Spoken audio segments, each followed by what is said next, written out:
It's time for the Rob Ash Show, featuring Drake University football, with your host Mark Meisenheimer. The Rob Ash Show is sponsored by Des Moines Mitsubishi, Quality Inn and Suites Event Center, and Atlantic Coca-Cola Bottling Company.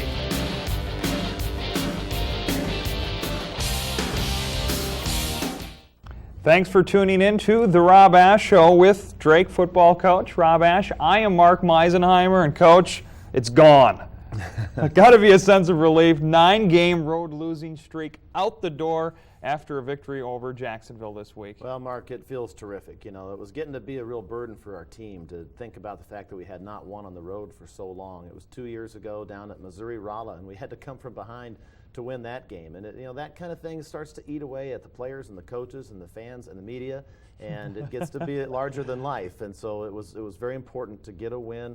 Our guys really thought about it a lot, and I think it really helped us play through some tough conditions and play tough at the end of the game. Tough conditions. You had a tough team in Jacksonville that you had to play, and the tough conditions. 90-degree heat down on the field at one point, probably 100 degrees. It really was. When the sun came out in the third quarter, Mark, it was the temperature on the field was over 100 degrees. The humidity was extremely thick. Our guys were having great difficulty breathing. We had done everything we could the last 2 days to try to get them hydrated with water and bananas and everything you could on the sideline. We did all the things you're supposed to do, and there's no way to get used to that kind of heat. And it was a problem. And during we had to hang on for dear life because our guys put every ounce of energy they had left out there due to those conditions. Meanwhile, I was freezing up on sidelines up here in Iowa when you're down there. Yeah. All right, highlights from a win. We'll have highlights from the first half from the win over Jacksonville. That's all coming up here on the Rob Ash Show. Mitsubishi has moved to Hickman. Des Moines Mitsubishi is now in our new, bigger location at 90th and Hickman. Mitsubishi has moved to Hickman. With more room, more selection, and more great deals. Mitsubishi has moved to Hickman. Like your choice of late model Eclipses. Mitsubishi has moved to Hickman. Now is the time to buy. Mitsubishi has moved to Hickman. Now at 90th and Hickman in Clive. Exceeding expectations, experience, exhilaration. Des Moines Mitsubishi.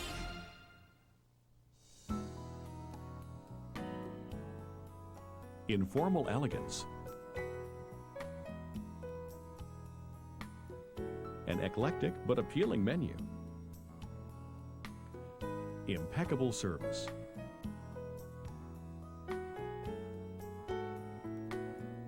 and West Des Moines' only non-smoking lounge.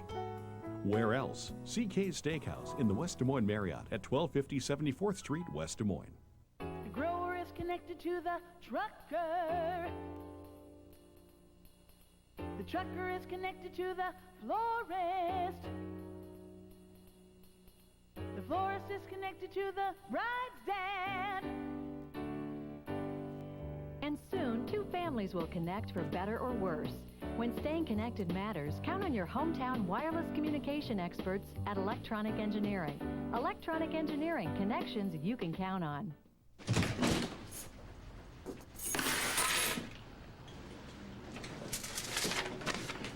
Hi, Tito. I hope you enjoy the empanadas and Coke.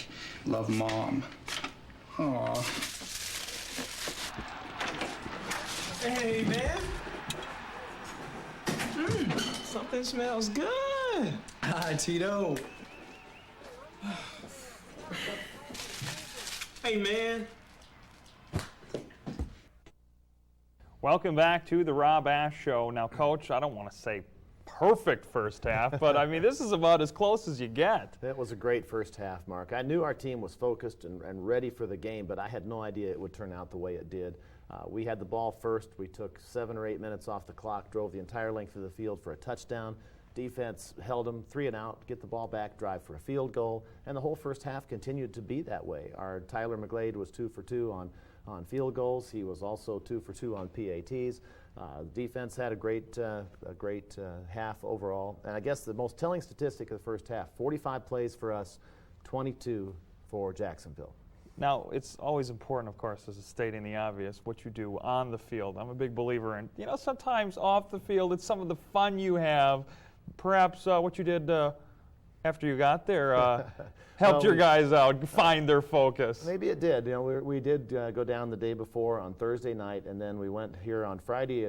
This is the boys out in the Atlantic Ocean. We stayed at the Sea Turtle Inn out on the ocean, and we let them have a couple hours on Friday after they slept in on Friday morning to go out and ride the surf. I won't identify anybody in order to protect the innocent here, but they just had a great time. We were out for just a little while, and then we came back in and went out to practice Friday, and it was all business after that. And here's the second play of the game, little play action pass. We wanted to get Jason Jones involved in this game early, and we did in a big way. Misdirection, and he got a big play. And then Connor here with a nice pass. Mike Mira in on the first series because we had already run about 7 plays and we were already rotating players in on the because it was so hot. The guys would go 2 or 3 plays and then come out. Here's Scotty Fadevong, great speed. I thought he might break that one for a long touchdown early. They just tripped him up. We did a lot of variety. Tyler Putnam on a reverse. Really good play there, getting down about a yard short, maybe less than a yard short of the first down, and then Mike Bialis with a really good strong run, taking the ball down inside the 5-yard line. Now this is a long drive. I mean, this was 11 plays, I think, or 12 plays, 7 minutes. First possession of the game to cap it off tackle on 3rd and goal. Mike Bialis, number 35, in for the touchdown. So Jacksonville offense hasn't even been on the field yet. We've taken a lot of time off the clock, and it was 7-0. Now here's the first play for them. Jake Ramos, who played because Pat Forliti was unable to make it to the game due to some family stuff, and so Jake plays his first game, gets a big hit on the first play. Defense comes up with another big stop there on 3rd down. We get the ball right back. So now we run a little play here with a rollout. Jacksonville was offside, so we got a free play. Got the first down on a short pass out there to Jason Jones. And now here's a little quick screen out to Mike Mira. Mike does a good job running with the ball after the catch. So we're on the move again. Here's another one, play action. Watch this, beautiful timing here from Connor out to Shea Maroney. Just got his feet inbounds. And it got us down into the red zone. We had a penalty that knocked us out of this drive, but Tyler McGlade came in and drilled the field goal. So here's 2 possessions, 2 scores, you know, and now Jacksonville still only run 3 plays in the game. Defense back out on the field. They've got this shotgun running game that was really good. They rushed for 375 yards. A week ago, they rushed for 100 and some yards against us. Couldn't handle the pressure there. Eric Papp on the blitz. Curtis Martindale in position.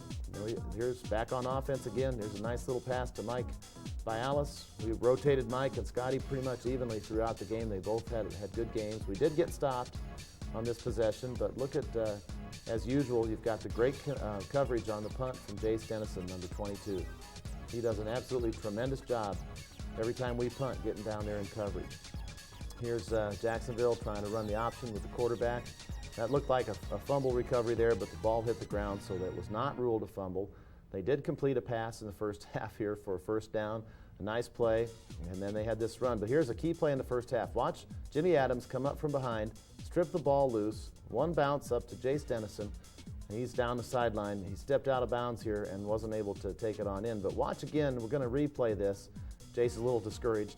But watch this, Jimmy Adams coming up from behind here. He's going to swing his arm in here right there, the undercut. We practice that, Mark. We practice that strip drill exactly like that every Thursday. And he knocked that ball loose. Now, Jace was a great high school running back, and he was taking it down the field like he intended to score. So we got the ball in good position. Mike Bialis with a real hard run there for 10 yards. A lot of shotgun here. This is Connor Justice against the blitz.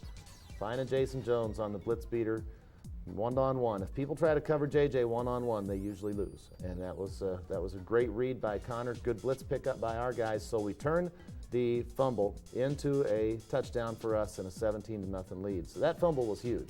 If they would have scored, it was 10-7. So we got back in here. Watch this, the wedge buster.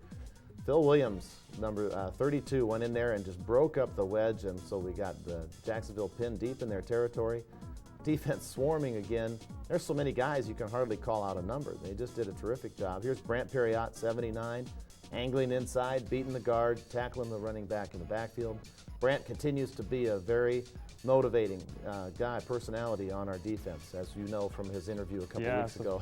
How can I forget? Yeah, but he's consistently just a leader out there. They did complete a pass and had a nice little drive going, but here on the screen, look at Corey Kapatich coming out of the secondary for a big hit. That put them in a 4th down situation, 4th and 12. They tried to throw the ball down the field. Sean Rogers puts a little pressure on. We're in good position. They tried to go deep on Corey after he came up so quickly the play before. He stopped both plays. And then we got a little thing going right before the half. Trap play to Scott Fadevong. There's probably only a minute left in the half. A little quick screen to Scott. He makes a great move here, and I thought, man, he's going to go all the way. They just barely got him out of bounds at about the 10-yard line. We had a penalty that shoved us back, and then we ran a little trap play to Mike Bialis with 14 seconds left in the half. With about 3 seconds left, we called timeout. And then here we have Tyler McGlade coming in, and he nails the field goal with no time left on the clock. That was an awesome 2-minute drill coming back out, at the end of the half. So we capped off that great half with a good use of the clock and a field goal, which ended up being a nice cushion to have when we got a little worn down in the second half. You're talking about rotating players, and you've really got to be encouraged by this. Your team is showing that it has some depth as well. That's right, Mark. That's really important. We found out in this game we had to rotate guys like Jake Ramos, who played a lot. All the receivers played. All the defensive linemen. I mean, just about everybody played who went down on this trip. And we were pretty consistent throughout the game. So it is something you have to be successful. And I was proud of our guys. Everybody played well. All right, highlights from the second half win against Jacksonville coming up. But first, here are some friends of Drake football.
Putnam Gourmet Steaks is pleased to offer you a healthier alternative in steak. These steaks are hand-cut from 100% USDA choice all-natural beef.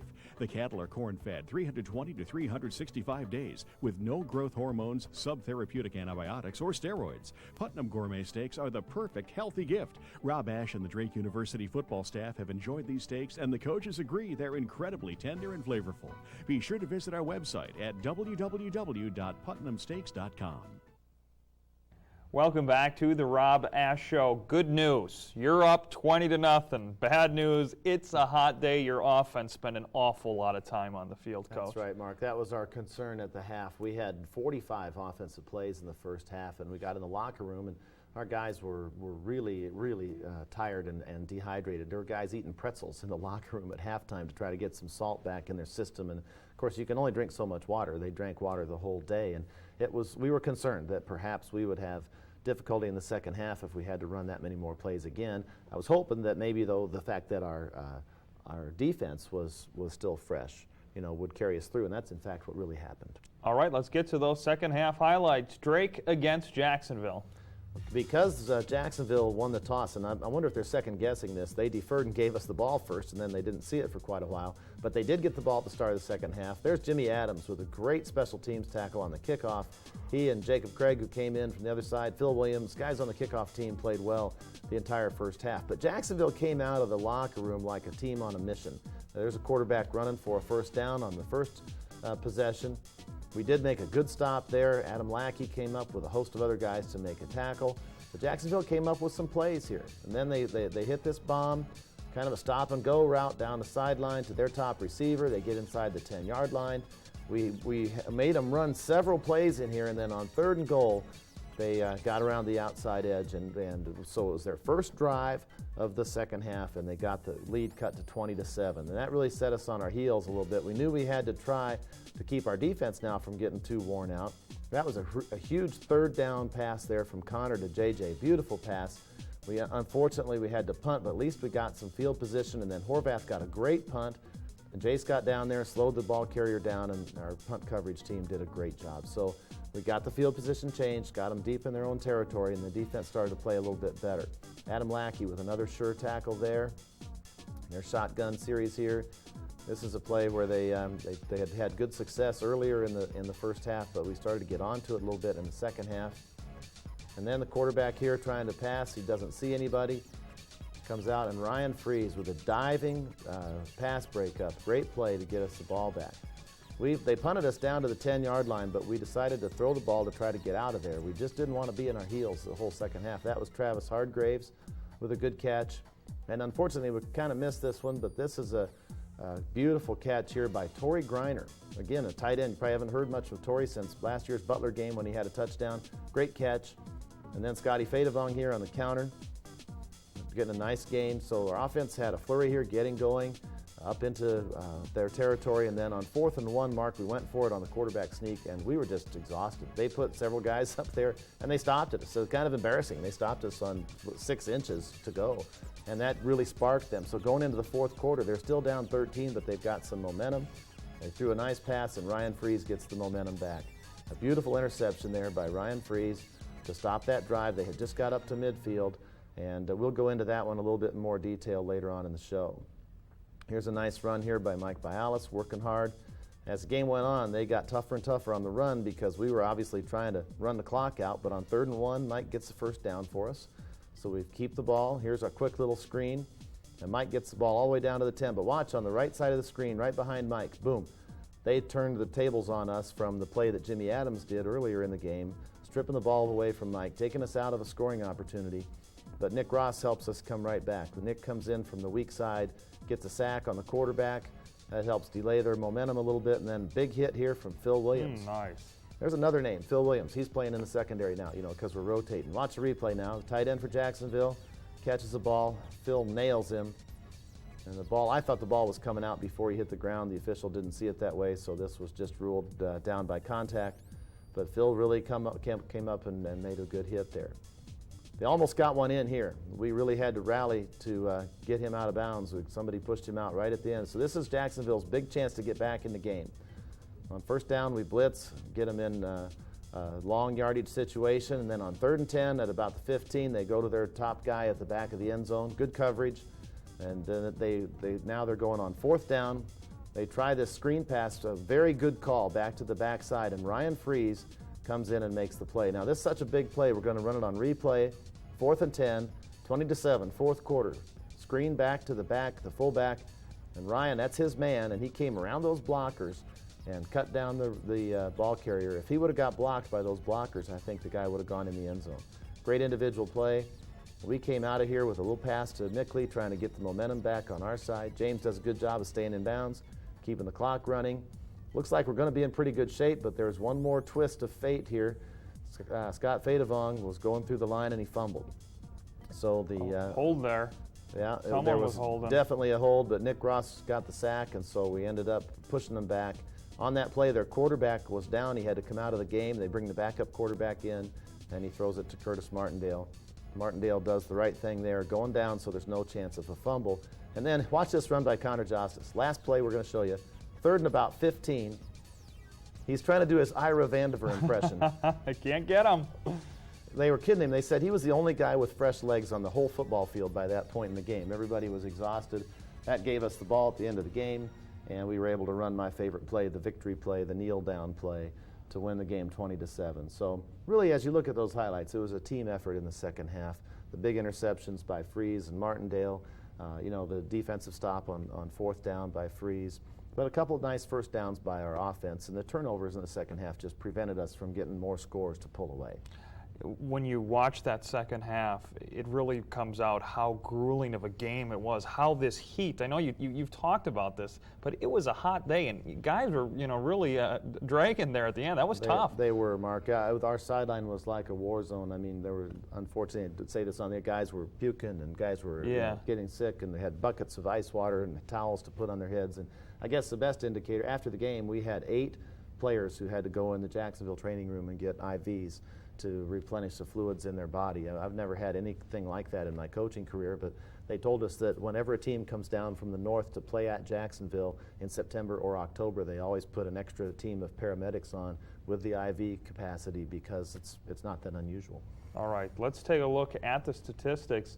You guys held the ball for quite a bit in the first half, and it comes as no surprise that you win the time of possession. By a lot, 35.5 minutes to 24.5 minutes. I mean, it's a dominating difference in terms of the number of minutes that we had the ball. We also, total yards, Mark, were also substantially in our favor. You know, we passed the ball for more than they did, ran for more than they did. And the rushing yards were higher, but we had 4 or 5 sacks, and that's what reduced our rushing yardage a little bit.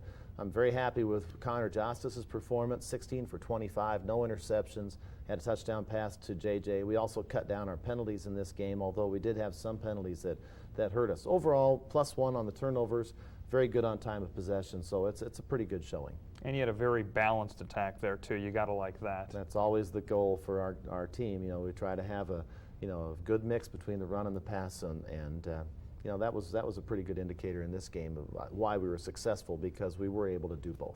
All right, player interview, play of the week, still more to come here on the Rob Ash Show. So folks, stay tuned. There's only one place to stay in Des Moines, the fully renovated Quality Inn and Suites Event Center, with rooms that have a beautiful view, an indoor pool with an outdoor feel, and an elegant ballroom for all occasions. The Governor's Lodge is a great place to relax. There are conference rooms to accommodate your business meetings, then unwind in a room with a whirlpool. Plan your next event at the Quality Inn and Suites Event Center, downtown Des Moines. Is your hard-earned money going down the drain every month when you pay rent? The Oaks Development Company has beautiful townhomes available for about the same amount you're paying in rent. They can offer no closing costs or origination fees. All major appliances are included. And at Frisbee Park in the Meadowland in Des Moines, you'll benefit from the tax abatement program for 5 years. So stop throwing your hard-earned money away and contact the Oaks Development Company today. Polly Eyes Pizza, the real thing. There's a big difference between the big chains and my independent pizzerias, and you can taste the difference right here at Polly Eyes Pizza. We've been serving our family recipe to Iowa families since 1957. Authentic crisp crust, custom blended mozzarella cheese, preservative-free sausage, and fresh vegetables. So come try my pizza, Polly Eyes Pizza. Polly Eyes Pizza, the real thing. Des Moines Mitsubishi. Mitsubishi has moved to Hickman. Des Moines Mitsubishi is now in our new bigger location at 90th and Hickman. Mitsubishi has moved to Hickman. With more room, more selection, and more great deals. Mitsubishi has moved to Hickman. Like your choice of late model Eclipses. Mitsubishi has moved to Hickman. Now is the time to buy. Mitsubishi has moved to Hickman. Now at 90th and Hickman in Clive. Exceeding expectations, experience, exhilaration. Des Moines Mitsubishi. Welcome back to the Rob Ash Show. At the beginning of the show, Coach Ash talked about how they wanted to get Jason Jones more involved in the offensive scheme, and they did that. And Jason Jones highlighted in this week's Des Moines Mitsubishi Play of the Week. This week's Play of the Week is a touchdown pass from Connor Justice to Jason Jones in the second quarter. It was a pass against a blitz, and the key was picking up the blitz. Let's roll the tape here. You'll see that Jason Jones is right up here in the slot. Connor's in the shotgun, which gives him time to see the play and be able to throw the ball, but the key is blitz pickup. First of all, let me point out Mike Bialis, the running back, picking up the linebacker. The other guards in the center pick up their guys, and then on the outside you can see the 2 tackles picking up a ferocious pass rush from the 2 ends. That's Chris Parrish here at the bottom, Mark Wilkie at the top. They buy just enough time for Connor to get rid of the ball against 6-man pressure, and that leaves our receivers one-on-one. In this case, JJ's matched up against a strong safety. That's a good matchup for us. He's got the strong safety beat, but you can see right here, it's a game of inches. The ball just barely got over the strong safety's hands, right into JJ's hands. Good concentration on his part to see the ball in, and then the rest was easy to get into the end zone. As I said, every pass in our offense has a blitz beater, has a pressure receiver to go to, and the key is picking up the blitz, throwing to the right guy. On this one, everything worked perfectly. Touchdown, Drake Bulldogs. Great game for JJ. Now let's go back to the other side of the ball with the defense. What a spectacular game. They had 3 turnovers and kept Jacksonville off the scoreboard in the first half. So we are going to focus on Ryan Freeze, Drake Bulldog safety. It was a big game for us. We're playing on the road. We're going into conference play now. This isn't our conference, PFL, but we're still going in San Diego next week, so we needed some momentum going in. And our game plan was just we had to stop the run defensively. And we did that. Our front seven played awesome. And then they came to the pass, and we stopped the pass too. It was a great road win, first one in 2 years, so we needed this one. On the interception, we were playing cover two, and they've been running slants and curls on us all day. So I told my corner, Tyler Marley, just to sit inside and not have him over top since we were single width. And quarterback didn't read that I was coming over. He just threw it up, and I broke on the ball. Once we lost to Wisconsin-Platteville, that just pumped us up, you know, going into the conference season, and we had to win. We have to win all of our games, and defensively we need to be pumped up. We got Perry out pumping us up all the time, and offensively they're playing great now. It's just we had to win. Use their big fullbacks, and they had some quick, fast running backs that they'd run traps and counters on. And we just had our linebackers and defensive line made some big hits on their running backs. And then we had Phil Williams come in late, and he put a big hit on their tight end and knocked the ball right out. And we say this is a family game, and everyone played right. Go, steal, down the middle, 1-on-1, bang! Dunk! Did you see what I see? Because I saw a robbery. Does anybody want a Coke? Yeah. Hey, you crazy, man? That's Corinthian leather. And use the footstool to get to the refrigerator. I'm running all over y'all like a treadmill. Oh, ball. I am the greatest. I'm the greatest. Can't stop it. It's bad hot. I'm telling you. I'm just super nice in it, you know? That's all. When you nice right That's like a dish towel. Every hour somewhere in Iowa, the Iowa Lottery is helping make someone happy. On average, more than $300,000 is paid out to Iowa Lottery players each day. And what helps Iowa smile even brighter is the lottery's contribution to the state of Iowa, which has totaled nearly $900 million for use in education, natural resources, economic development, and more. Winning is fun, especially when we all win. There's only one place to stay in Des Moines, the fully renovated Quality Inn and Suites Event Center, with rooms that have a beautiful view, an indoor pool with an outdoor feel, and an elegant ballroom for all occasions. The Governor's Lodge is a great place to relax. There are conference rooms to accommodate your business meetings, then unwind in a room with a whirlpool. Plan your next event at the Quality Inn and Suites Event Center, downtown Des Moines. At Regency Homes, it's about building smarter. It's about building healthier, environmentally friendly homes. It's about building homes that are safe, secure, and energy efficient. It's about smarter financing. Regency. Building smarter. When you add it up, it's about getting a lot more home for your money. It's about building the new American dream. Regency Homes. Contact your real estate professional. Not much time left here on the Rob Ash Show. Let's get right to the Pioneer Football League standings, Coach. Well, it's all 0-0s, but the point is now, Mark, that the league starts this week. Everybody matches up now. The league race begins, and you can see Dayton came out of the preseason with the best overall record. The South struggled, but it's going to be really exciting for the next 4 weeks as everybody starts to play ball for real now. Homecoming this week against San Diego, 1 o'clock kick at Drake Stadium. Coach Jim Harbaugh coming to town. Yeah, he's a new member of our league coaching staff, and they've done a nice job. They've played a tough schedule, and they've been extremely competitive against Penn and Princeton and Holy Cross and some really good football teams. And they have a great quarterback, Todd Mortensen, who's a transfer from BYU, and Harbaugh has that NFL experience. They're going to be well coached, and they've got some great players. It'll be a great game this Saturday. Again, 1 o'clock at Drake Stadium. Let's not forget your radio show Tuesday night at Autographs. We're out of time. Thanks for joining us. For Coach Rob Ash, I'm Mark Meisenheimer. We'll see you next week.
it was a big game for us. We're playing on the road. We're going into conference play now. This isn't our conference, the PFL, but we're still going into San Diego next week, so we needed some momentum going in. And our game plan was just we had to stop the run defensively, and we did that. Our front seven played awesome, and then they came to the pass, and we stopped the pass too. It was a great road win, first one in 2 years, so we needed this one.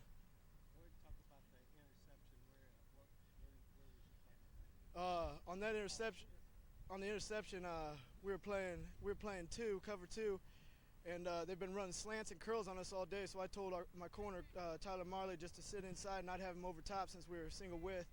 And quarterback didn't read that I was coming over. He just threw it up, and I broke on the ball. You guys seem to have some urgency out there, played with a lot of intensity. Talk about how come, what's the need?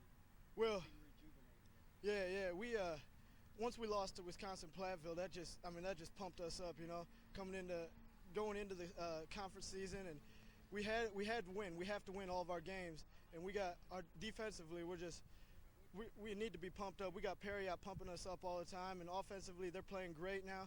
It's just we had to win. Go ahead and talk about some of the big hits and what kind of scheme they had against you guys. They ran the ball a lot. They used their big fullbacks, and they had some quick, fast running backs that they'd run traps and counters on. And we just had our linebackers and defensive line made some big hits on their running backs. And then we had Phil Williams come in late, and he put a big hit on their tight end and knocked the ball right out. And we say this is a family game, and everyone played right. Talk about how you guys played today with the backfield. Do you feel it's a need for you to play more and better? Yeah, well, I mean, every defensive back that we have can play. And, I mean, we all just, anyone that comes in will step up. And we talk about this as a family, like I said, and we count on everyone. We count on everyone that they'll make their plays, and we'll make ours. Anything else you want to add? No, that's it. All right, thanks. All right, thank you.